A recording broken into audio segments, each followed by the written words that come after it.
এখানে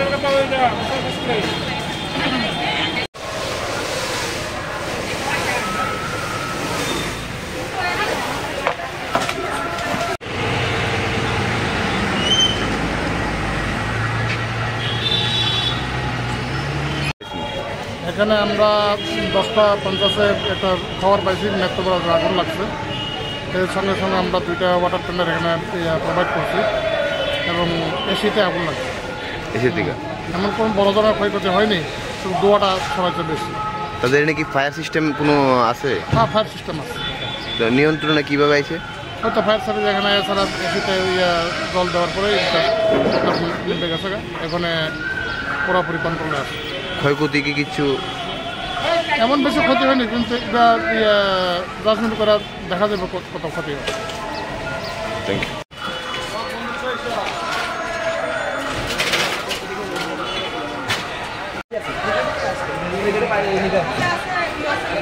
এটা হঠাৎ এসিতে হয়েছে। কোনো ক্ষয়ক্ষতির কিছু রয়েছে কি? ক্ষয়ক্ষতি আমাদের অত কিছু হয়নি, আমরা সবসময় মানে আগুনটাকে কন্ট্রোল করে দিয়েছি। এসির মানে বিল্ডিংয়ে কোনো কিছু হয়নি। এসির একটা মিস্টেক দেখা হয়েছে, সেখান থেকে ধোঁয়া বেরিয়েছিল, তো আমরা অটোমেটিক মানে ফায়ার যে সিস্টেম আছে হয় করলে আমরা অটোমেটিক। এরকম মানে কটার দিকে হয়েছে এটা? এই 8 ঘন্টা, মোটামুটি 8 ঘন্টা আগে। তখন কি ছিল কেউ এখানে? না না না, আমরা সড়ক ওপেন করছিল সড়ক বলে।